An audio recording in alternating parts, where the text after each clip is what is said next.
ಚರ್ಚೆ ಆಗ್ತದೆ. ಇಂಥ ಉನ್ನತವಾದಂಥದ್ದು. ಮತ್ತು ಇನ್ನೊಂದು ಮಾತು ನಾನು ರಿಪೀಟ್ ಮಾಡ್ತಾ ಇರ್ತೀನಿ, ನಿಮಗೆ ಗೊತ್ತದ ಏನಪ್ಪ ಅಂತಂದ್ರೆ, ಜಾತಿ ವ್ಯವಸ್ಥೆ ಈ ದೇಶವನ್ನು ಪೂರ್ತಿ ಮಗ್ಗ ಮಲಗಿಸ್ತು, ನಮ್ಮನ್ನು ಗುಲಾಮರನ್ನಾಗಿ ಮಾಡಿತು ಅನ್ನುವಂಥದ್ದು. ಇದರಲ್ಲಿ ಎರಡು ಮಾತಾಗಿ ಇಲ್ಲ. ಯಾಕಂದರೆ ನಮಗೆ ಒಡೆದು ಹೋಗಿಬಿಡ್ತು ಇಡೀ ದೇಶ.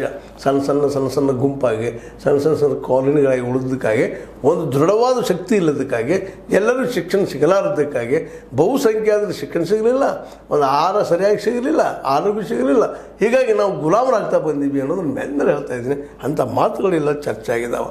ಜೊತೆಗೆ ಈ ಒಂದು ಏನಪ್ಪ ಅಂದ್ರೆ ಪಾಶ್ಚಾತ್ಯರ ದಾಳಿಯಿಂದಲ್ರಿ ಬೇಡ, ಈ ಒಂದು ಸಾಮ್ರಾಜ್ಯಶಾಹಿಗಳಿಂದಾಗಿ ಏಷ್ಯಾ ಕಂಡಿದ್ದು ಏನಪ್ಪ ಅಂತಂದ್ರೆ ಇವರೆಲ್ಲರೂ ಗುಲಾಮರಾಗಿಬಿಡ್ತು ಅನ್ನುವಂಥ ಮಾತು.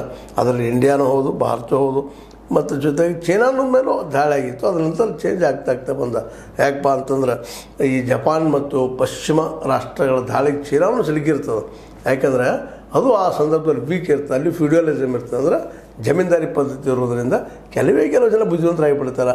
ಮತ್ತು ಧರ್ಮ ಎಲ್ಲರಿಗೂ ಸಮಾನವಾಗಿ ಸಮಾನತೆಯನ್ನು ಕೊಡದೇ ಇದ್ದಿದ್ದರದಾಗೆ ಕೆಲವು ಅಂದ್ರೆ ಬಹಳಷ್ಟು ಜನ ಏನಾಗಿಬಿಡ್ತಾರಪ್ಪ ಅಂತಂದ್ರೆ ಹೋರಾಟ ಪ್ರವೃತ್ತಿಯನ್ನು, ಕಲಿಕೆಯನ್ನು, ಆರೋಗ್ಯವನ್ನು ಬೆಳೆಸ್ಕೊಳ್ಳಾರ್ದು ಹೋಗಿದ್ದಕ್ಕಾಗಿ ಒಂದು ರೀತಿ ಏನಪ್ಪ ಅಂದ್ರೆ ಇಲ್ಲಿಯ ಎಲ್ಲ ಏಷ್ಯಾ ಖಂಡ ದೇಶಗಳು ವಿಶೇಷವಾಗಿ ಒಂದು ಗುಲಾಮತನದ ಮನಸ್ಥಿತಿಯಲ್ಲಿ ಬಂದಿದ್ದಾವೆ ಅನ್ನುವಂಥ ಮಾತನ್ನು ಈ ದಿಗ್ಗಜರೆಲ್ಲ ಮಾತಾಡಿದ್ದಾರೆ. ವಾಸ್ತವದಿಂದ ಏನೇನಾಯಿತು ಪರಿಸ್ಥಿತಿ ಅನ್ನೋದನ್ನು ಭಾಳ ಸ್ಪಷ್ಟವಾಗಿ ಚಿಂತನೆ ಮಾಡಿದ್ದಾರೆ. ಆ ಚಿಂತನೆಯಲ್ಲೇ ನಮ್ಮ ಈಗ ಹೇಳಿದಾಗ